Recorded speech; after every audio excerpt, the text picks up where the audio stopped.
संसार में इतनी हिंसा और क्लेश क्यों है?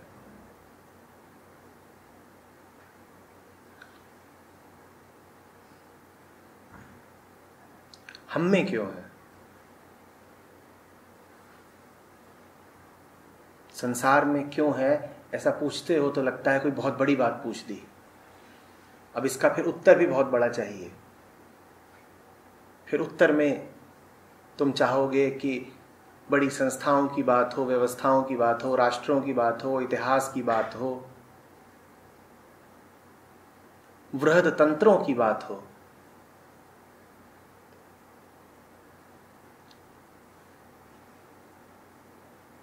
मैं साधारण किए देता हूं। मैं पूछ रहा हूं, तुम में क्यों है हिंसा और क्लेश?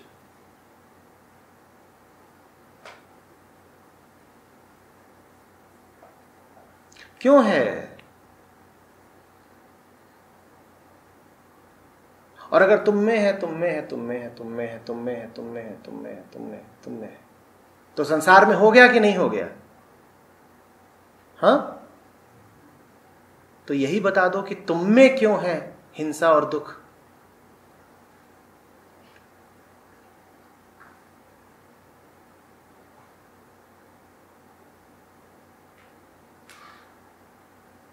क्यों है? बोलो।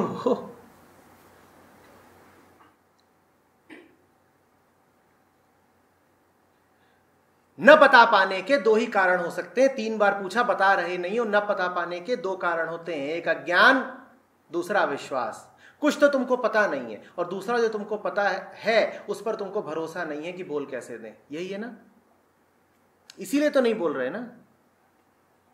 कुछ तो ये बात कि क्या पता कि हमें दुख क्यों है। इतने होशियार ही होते, इतना पता ही होता तो दुखी क्यों होता। तो पहली बात तो ये कि तुम्हें लगता है कि पता नहीं है, और दूसरी बात ये कि जितना तुमको पता है उस पर तुमको भरोसा नहीं है। तो बस यही 2 कारण है दुख के, अज्ञान और अविश्वास। अज्ञान और अविश्वास। जिन वजहों से एक आदमी दुखी है, उन्हीं वजहों से पूरी दुनिया दुखी है, चाहे कोई भी हो।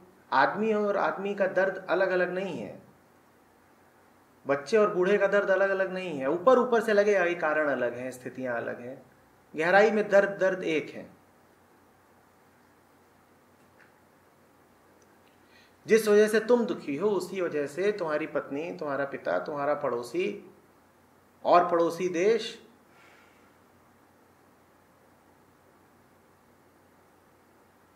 और दूसरे ग्रह, उपग्रह, प्रजातियां, सब एक ही वजह से दुखी हैं।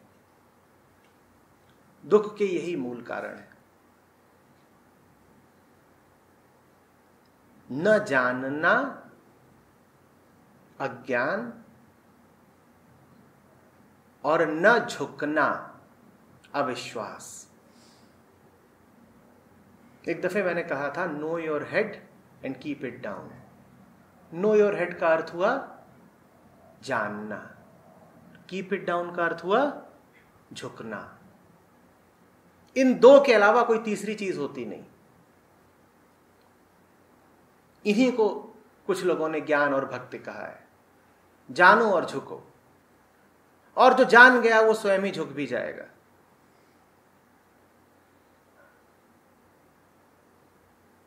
अभी न बोल करके आपने यही दिखाया कि ज्ञान नहीं है, तो बोले कैसे? और भरोसा नहीं है तो बोले कैसे? न ज्ञान मार्ग है, न भक्ति मार्ग है, तो दुख है और क्लेश है।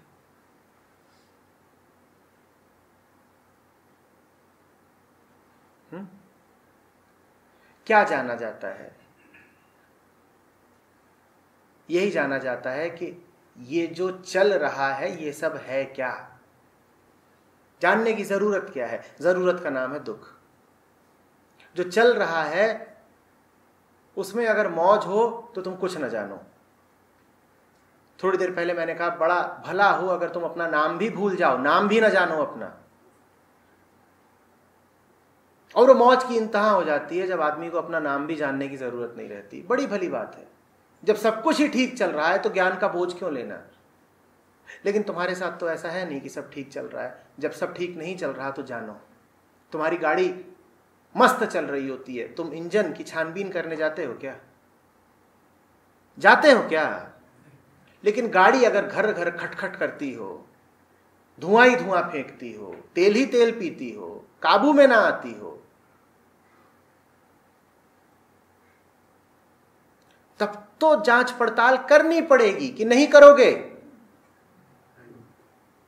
तब भी कहोगे कि बोनट नहीं खुलेगा।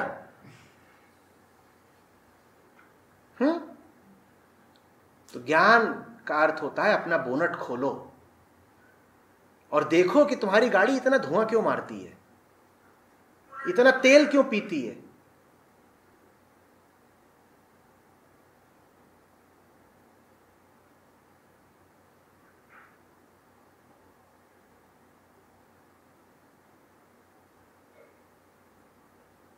तुम कहीं और को चलाते हो, किसी और दिशा में क्यों भागी जाती है?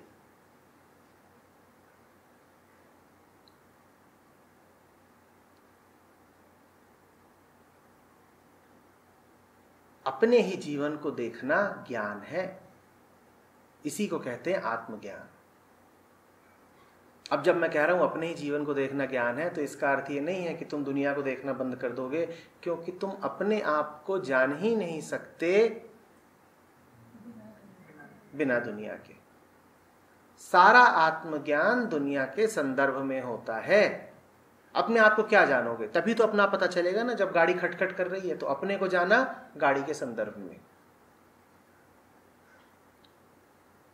कोई तुम्हारे सामने आता है और तुम्हारे भीतर से लपटें उठती हैं, तो तुमने अपने को जाना उस व्यक्ति के संदर्भ में। वो व्यक्ति ना होता तुम्हें अपना कुछ पता ही ना चलता, आग छुपी रह जाती। अपने आप को तभी जान पाओगे जब संसार से संपर्क में आओगे। संसार तुम्हारे भीतर मौजूद है वृत्तियां बन के। वो वृत्तियां प्रकट लेकिन तभी होती हैं जब बाहर से इशारे आते हैं, जब बाहर से स्थितियां बनती हैं।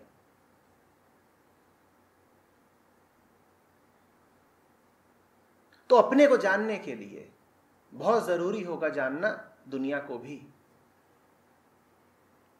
मान लो कि तुम्हें दुनिया का कुछ नहीं पता, तो गाड़ी का बोनट उठा भी दोगे तो क्या जान पाओगे? उसमें से तेल चू रहा है। अब तेल गाड़ी से पैदा तो नहीं हुआ ना, तेल तो संसार का है और तुम्हें संसार का कुछ पता नहीं, तो उस चूते तेल को तुम क्या जान पाओगे या जान पाओगे? तुम्हें तेल का पता होना चाहिए तब तुम गाड़ी को जान सकते हो। तुम्हें संसार का पता होना चाहिए तब तुम अपने आप को जान सकते हो। ठीक उसी तरीके से अगर तुम अपने आप को नहीं जानते तो संसार को भी नहीं जान पाओगे, क्योंकि सांसारिक ज्ञान भी सारा होता अपने ही परिप्रेक्ष्य में है।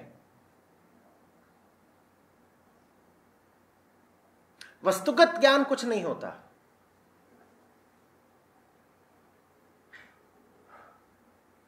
विज्ञान भी सब्जेक्टिव होता है। लगता हमें यही है कि विज्ञान में कहां सब्जेक्टिविटी है, वो भी पूरा का पूरा सब्जेक्टिव ही है। तो बाहर की दुनिया को जानना है, अपने आप को जानना पड़ेगा। अपने आप को जानना है तो बाहर की खबर रखनी पड़ेगी। छोटी छोटी बातें पूछो तुमसे, तुम्हें कुछ पता नहीं होगा। तुम किसी खास रंग की ओर क्यों आकर्षित हो, तुमने परखने की कोशिश की?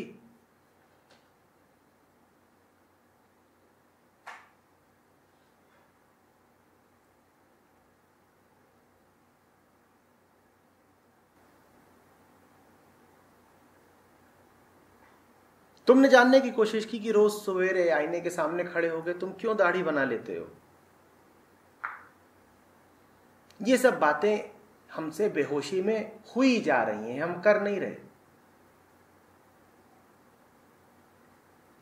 तुम किसी दिशा को चल पड़ते हो, तुम किसी स्त्री पुरुष की ओर आकर्षित हो जाते हो। तुमने समझना भी चाहा कि उसमें क्या है जो तुम्हें खींच रहा है और तुम्हारे किस बिंदु को खींच रहा है।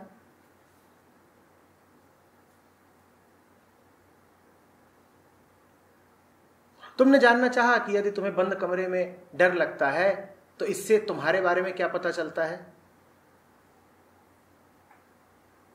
तुमने जानना चाहा कि तुम यदि एक खास शहर में रहते हो और उसमें एक खास घर में रहते हो तो उसी शहर में क्यों हो और उसी घर में क्यों हो? तुम्हें अपनी ही गाड़ी का कुछ पता नहीं, इसलिए दुख है।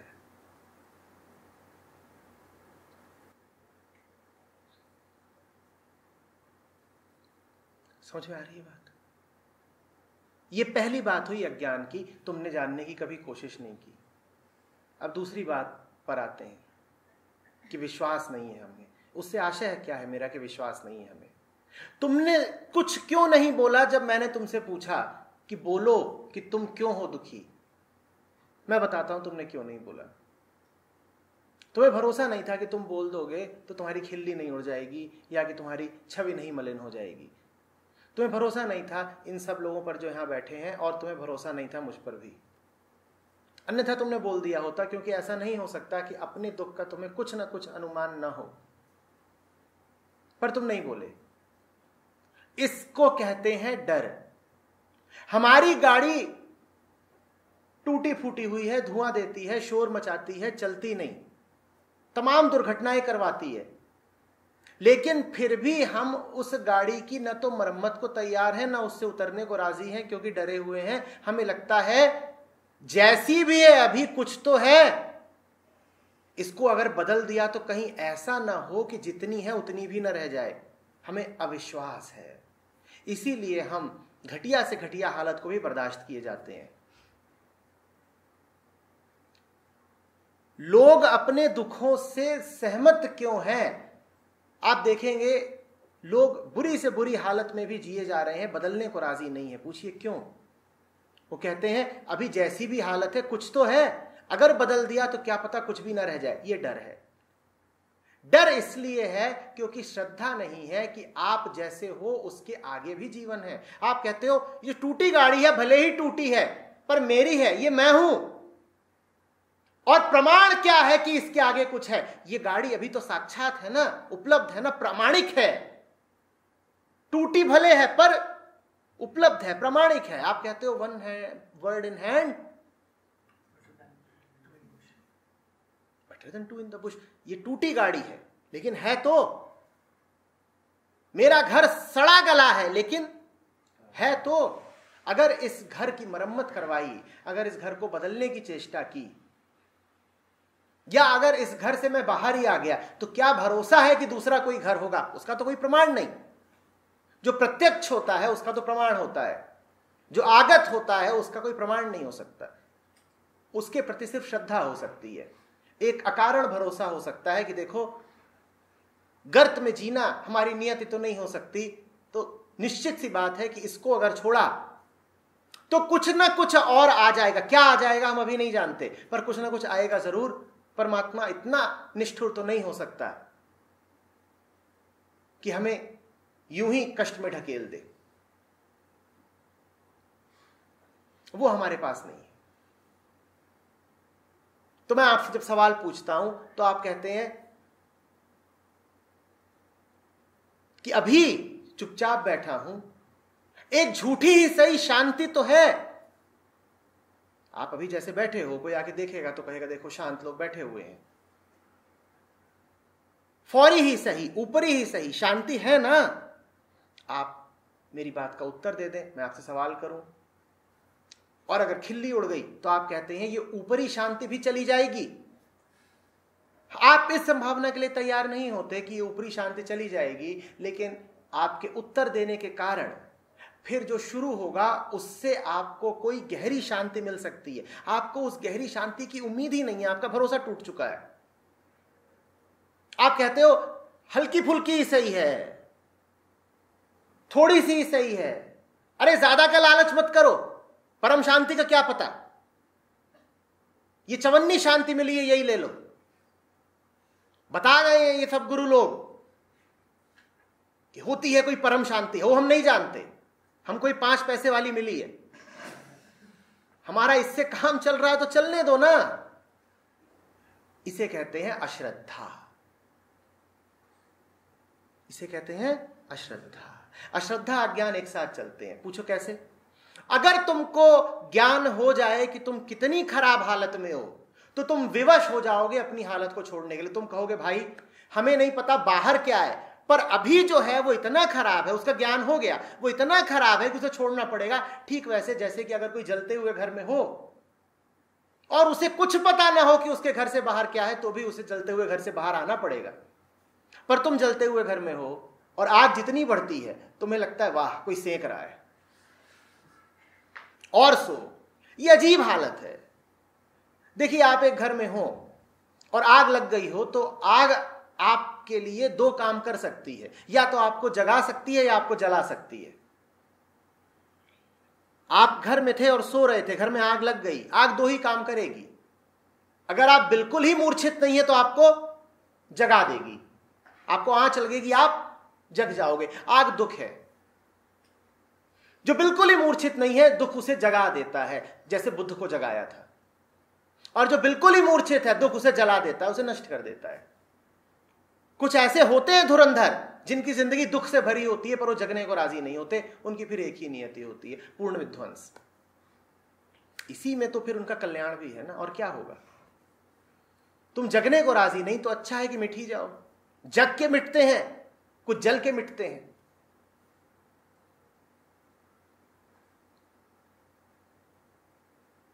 ज्ञान यदि आपको हो जाए कि आपकी गाड़ी कितनी खराब हालत में है, तो आप कहोगे माफ करो भाई।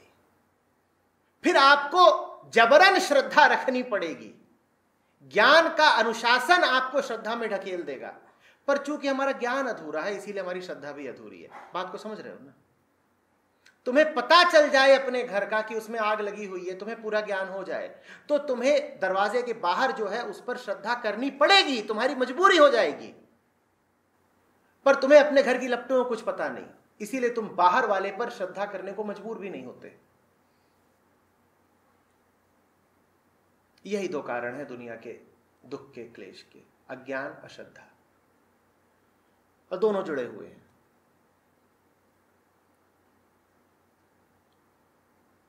दुख कोई बुरी चीज थोड़ी ही है। दुख तो संकेत है। दुख कहता है सुधर जाओ। दुख क्या कहता है? सुधर जाओ।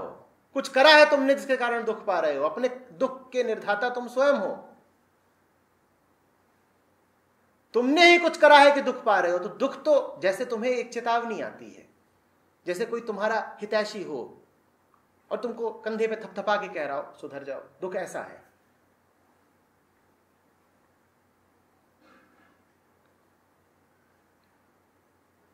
हम तब भी सुधरने को राजी नहीं होते। सुधरने का अर्थ यही होता है कि बोनट खोलो और देखो गाड़ी को। हम बोनट खोलने को राजी नहीं होते। बोनट खोलने का क्या अर्थ है? मन में झांक के देखना, जीवन में झांक के देखना। हम तैयार ही नहीं है। हम बिल्कुल नहीं देखना चाहते कि हमारी सूरत क्यों इतनी उतरी हुई रहती है। हम नहीं देखना चाहते कि आंखें क्यों अश्रुओं से आप्लावित हैं। अपनी शक्ल देखने के इतने अभ्यस्त हो गए हैं कि आईने में जब वो पिच के पपीते जैसी चीज दिखाई पड़ती है तो भी हम पूछते नहीं कि ऐसा तो कोई नहीं बच्चा पैदा होता, हम ऐसे कैसे हो गए। अपने बचपने की तस्वीर उठाइएगा और फिर आईने में अपने आप को देखिएगा और पूछिएगा क्या कर लिया ये मैंने। और कुछ चाहिए नहीं। आईना सबसे बड़ा ग्रंथ है, उसको पढ़ लीजिए।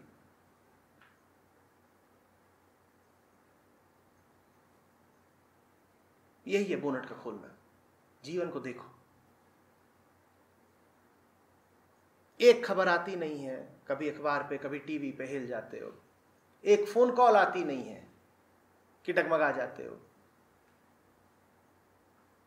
कहीं से कुछ दिख नहीं गया कि बेहोश होकर नाचना शुरू कर देते हो और इतनी जोर नाचते हो कि फिर झड़ जाते हो। लोग लगते हैं झाड़ू लेके बटोरने के लिए।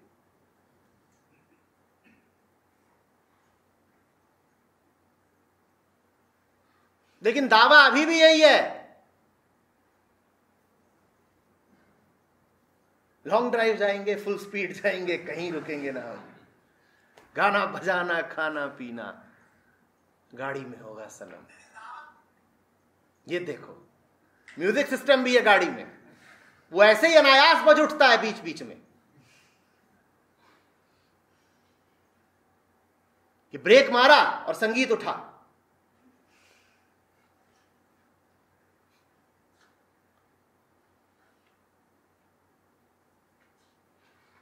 दो बार बज चुका है आज म्यूजिक सिस्टम।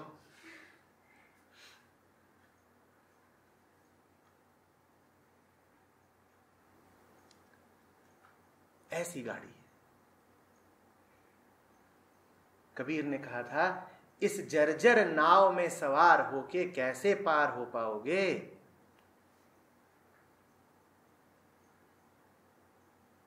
और आगे गए थे, बोले थे नाव ही नहीं जर्जर है, नाविक बेखबर है।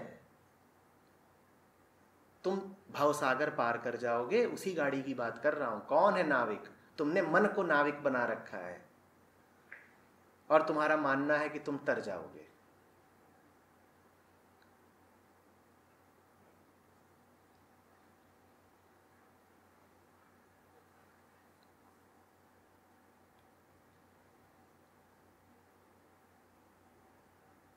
ज्ञान है नाव की स्थिति को साफ साफ जानना, और श्रद्धा है उस स्थिति को स्वीकारना और नाव से मुक्त होने की प्रार्थना करना। अक्सर जो नाव से मुक्त होके डूब ही जाते हैं, उतर जाते हैं। ऐसी नाव पे होने से तो भला है कि तुम डूब जाओ। कबीर ही कह गए, जो डूबा उतरा।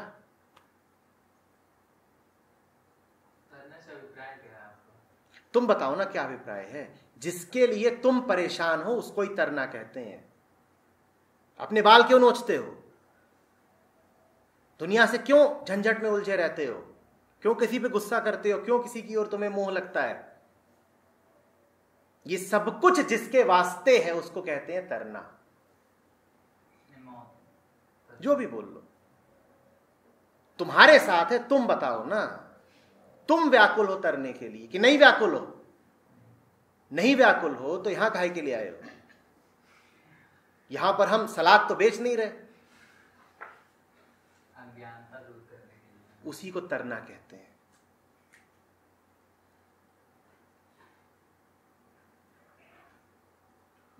उसी को तरना कहते हैं। जो कुछ भी तुम करने निकलते हो रोज सुबह, वो जिसकी उम्मीद में कर रहे हो उसको ही तरना कहते हैं। किसी के प्रेम में पड़ते हो, तरने के लिए। पैसा कमाते हो, तरने के लिए। कहीं जाने से बचते हो, कहीं को भागे जाते हो, तरने के लिए। सुंदर दिखना चाहते हो, तरने के लिए। ज्ञान बढ़ाना चाहते हो, तरने के लिए। समस्त इच्छाओं के पीछे जो इच्छा है उसे कहते हैं तरना।